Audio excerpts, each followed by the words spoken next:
এসে বলেন, তখন আমি ব্যাখ্যা দিই।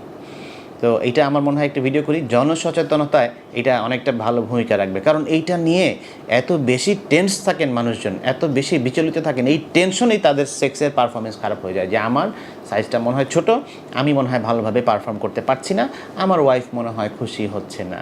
সবার আগে একটু বলি, পেনিসের সাইজ এক এক দেশে, এক এক অঞ্চলে, এক এক রাষ্ট্রে এক এক রকম হতে পারে, জাতিভেদে এক এক রকম হতে পারে। তাই স্বাভাবিক একজন আমেরিকান বা একজন ইউরোপিয়ান বা একজন আফ্রিকান মানুষ, তিনি লম্বায় আপনার থেকে কত বড়, উচ্চতায় বা হাইটে, তো তার পেনিস তো বড় হবে, এটাই স্বাভাবিক। কারণ আপনারা অনেকে যেটা করেন যে বিভিন্ন পর্ণ ছবিতে দেখেন বা বিভিন্ন জায়গায় দেখেন, দেখে ভাবেন যে এই যে ওনার পেনিসটা, ওই লোকের পেনিসটা এত বড়, আমার পেনিসটা এত ছোট, আমি দুর্বল, আমি তো কিছুই পারছি না বা পারবো না।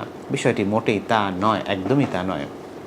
আমি একদম গবেষণার কথা বলছি, আমি আমার মনের কথা বলছি না।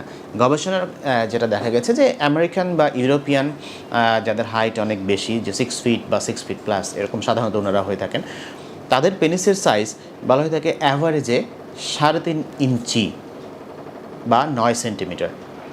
3.5 ইঞ্চি বা 9 সেন্টিমিটার। তো আপনি একটু কল্পনা করে দেখুন, এটা কিন্তু তাদের সাইজ বলছি আমি, নন ইরেক্ট অবস্থায়, অর্থাৎ পেনিসটা শক্ত না থাকা অবস্থায়, স্বাভাবিক অবস্থায় এতটুকু। আর ইরেক্টেড অবস্থায় এই সাইজটা হচ্ছে 5 থেকে 7 ইঞ্চি বা 13 থেকে 18 সেন্টিমিটার। এটা ওনাদের কথা বলছি, আমাদের হিসাব আমাদের কাছে, ওনাদের হিসাব ওনাদের কাছে, ওনাদের সাথে কম্পেয়ার করলে আমাদের দরকার নাই। কারণ আপনার পার্টনার তো আর আমেরিকান ইউরোপিয়ান না, আপনার পার্টনার তো আপনার বাংলাদেশি, তাই না? সো এবার আমি বাংলাদেশি, ইন্ডিয়ান, ওনাদের পেনিসের সাইজ সম্পর্কে একটু বলি। ইন্ডিয়ান, বাংলাদেশি এই অঞ্চলের মানুষদের পেনিসের সাইজ সম্পর্কে জানতে গেলে যেটা আপনাকে আমি একটু বলি, সেটা হচ্ছে যে 2 থেকে 3 ইঞ্চি নর্মাল অবস্থায়, উত্থান অবস্থায় না, স্বাভাবিক অবস্থায় এটির সাইজ হচ্ছে 2 থেকে 3 ইঞ্চি। আর যখন উত্তেজিত হবে পেনিস, তখন উত্তেজিত অবস্থায় এই পেনিসের সাইজ অবশ্যই নর্মাল অবস্থা থেকে বড় হবে। আর উত্তেজিত অবস্থায় এটি 5 থেকে 7 ইঞ্চি পর্যন্ত হতে পারে, আর এটির সেন্টিমিটারে বলতে গেলে 8 সেন্টিমিটার থেকে 18 সেন্টিমিটার পর্যন্ত হতে পারে। এই সহজ হিসাব। এইবার কথা হচ্ছে যে পেনিস আকৃতির দিক থেকে চিন্তা করলে 2 রকমের হতে পারে। একটা হচ্ছে আমরা বলি গ্রোয়ার পেনিস, একটা বলি শোয়ার পেনিস। কিছু পেনিস আছে যেগুলো হচ্ছে যে এই নর্মালি খুব ছোট থাকে, কোঁচকানো থাকে এবং মানে ভীষণ ছোট সাইজের থাকে, যেটা আসলে মানুষকে বেশি টেনশনে ফেলে দেয় যে আমার তো পেনিস এত ছোট কেন।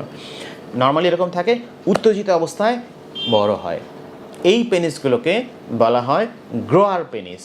গ্রোয়ার পেনিস উত্তেজিত হলে 100% বড় হয়ে যায়, এবং আমি যদি পরিমাপে বলতে যাই 2.1 ইঞ্চি বা তার বেশি বড় হয়ে যায় নর্মাল অবস্থা থেকে। আরেকটা পেনিস আছে শোয়ার পেনিস, দেখতে বড়, নর্মাল অবস্থায় একটু বড়ই থাকে, উত্তেজিত না, নর্মাল অবস্থায় বড় থাকে। কিন্তু মজার বিষয় হচ্ছে তাদের পেনিসটা যখন উত্তেজিত হয়, যখন তারা সেক্স করতে যান বা উত্তেজিত কিছু চিন্তা করেন, তখন যে অতটা বড় হয় না, কিন্তু তখন ওই বলা হয় যে 1.5 ইঞ্চির কম বড় হয়। তার মানে তাদের পেনিসটা হচ্ছে যে নর্মাল অবস্থায় যেরকম, উত্তেজিত অবস্থাও একই সাইজ। কাজেই আপনি হয়তো বা কখনো কোনোভাবে কোথাও কোনো ওয়াশরুমে বা কোনোভাবে চোখ না চাইতেও চলে গেছে বা কোথাও দেখছেন যে নর্মাল অবস্থায় একজন মানুষের পেনিস এত বড়, তার মানে তার উত্তেজিত অবস্থায় আরও বড় হবে। আমারটা তো খুবই ছোট, আমার তাহলে কি হবে? বিষয়টা মোটেই তা না। 2 ধরনের পেনিস আছে, একদম বৈজ্ঞানিক কথা এটা, গ্রোয়ার পেনিস অ্যান্ড শোয়ার পেনিস। আপনার পেনিস কোনটা আপনিই বুঝে নিন। কোনো পেনিসই কার্যক্ষমতার দিক থেকে কেউ কারো থেকে উপরে নয়, কাজে ভয়ের কিছুই নাই, 2টা পেনিসই সমানভাবে কাজ করে থাকে। এখন এখানে আরও কথা আছে, অনেকে বলেন স্যার আমার পেনিসটা দিনকে দিন ছোট হয়ে যাচ্ছে। এইটা কোনো বৈজ্ঞানিক ভিত্তি নাই, দিনকে দিন কোনো পেনিস ছোট হয় না। তবে দেখা গেছে এখানে কিছু কথা আছে, বৈজ্ঞানিক যে ব্যাখ্যাগুলো সেগুলো বলছে। সেটা হচ্ছে যে যখন মানুষ খুব টেনশন থাকে, মনটা দুর্বল থাকে, মনটা মরা থাকে, কিছুই ভালো লাগে না, তখন যে পেনিসটাও মনে হয় যে কেন জানি দুর্বল হয়ে যাচ্ছে, এরকম একটা চিন্তা মাথার মধ্যে আসে। এবং স্ট্রেসে থাকলেও পেনিসটা একটু কোঁচকানো থাকে, ভিতরের দিকে ঢোকা অবস্থায় থাকে। এর মানে এটা পার্মানেন্ট কোনো ড্যামেজ না। যখন উত্তেজিত হবে তখন হচ্ছে যে এটা বড় হবেই ঠিকই। তো টেনশনে থাকলে এরকম কোঁচকানো থাকতে পারে। খুব ঠান্ডার পরিবেশে বেশি ছোট অবস্থায় চলে যেতে পারে। আপনি সুইমিং বা সাঁতার করছেন, নদীতে সাঁতার করছেন, পানিতে নেমেছেন, গোসল করছেন, ওই সময় কোঁচকানো থাকবে, একদম ছোট থাকবে, নর্মাল অবস্থা থেকে আরও ছোট হয়ে যেতে মনে হবে, ওই সময় হয়, আসলে এরকম হয়। তো ওইটা দেখে বিচলিত হবার কিছু নাই আসলে। আপনি একটু গরম পরিবেশে যান, দেখবেন যে ওটা আবার একটু স্বাভাবিক অবস্থায় আসছে। তো এইগুলো আসলে একদম রিভার্সেবল, কিন্তু এমন কিছু না যে একবার ছোট হয়ে গেছে বা কেন গেল তার মানে তো আমার পেনিসের সমস্যা হচ্ছে, মোটেই তা না। এগুলো ভ্রান্ত ধারণা, এগুলো মানুষকে টেনশনে ফেলে দেয়। ডাক্তার ঘুরতে থাকেন আপনারা বিভিন্ন এইগুলোকে পুঁজি করে দেখবেন যে রাস্তাঘাটে অনেক ওষুধ বিক্রি করে, তাদের মাঝখান দিয়ে অনেক লাভ হচ্ছে, মাঝখান থেকে ক্ষতিটা কিন্তু আপনারই হচ্ছে যদি আপনি এই চিন্তাগুলো বেশি করেন। সো আমি মনে করি এগুলোকে একটু ক্লিয়ার করা দরকার। এই ধারণাগুলো আপনাদের মধ্যে একটু পরিষ্কারভাবে আজকে দিয়ে দিলাম। পেনিসের সাইজ এবং শেপ এটা নিয়েও ঝামেলা আছে। অনেকে বলেন যে আমার পেনিসের একটু বাঁকা বা একটু কার্ভড এরকম বলেন উত্তেজিত অবস্থায়। হতে পারে, গবেষণায় দেখা গেছে এরকম হয়, অনেকের একটু বাঁকা হয় ডানে বামে বিভিন্ন দিকে। তো বাঁকা হতে প্রবলেম হয় আনলেস যদি আপনি যতক্ষণ পর্যন্ত আপনার সেক্স করতে গেলে যদি ব্যথা ফিল করেন তাহলে আপনার প্রবলেম, আদারওয়াইজ একটু আকৃতিতে এদিক সেদিক হলে এইটা ভয়ের কিছু নাই। মজার একটা বিষয় বলি, সেটা হচ্ছে যে অনেকেই বেশিরভাগ পুরুষই মনে করেন যে পেনিসের সাইজ যত বড় হবে আমার পার্টনার তত খুশি হবে। বিষয়টি সম্পূর্ণ ভুল, অবৈজ্ঞানিক। কারণ হচ্ছে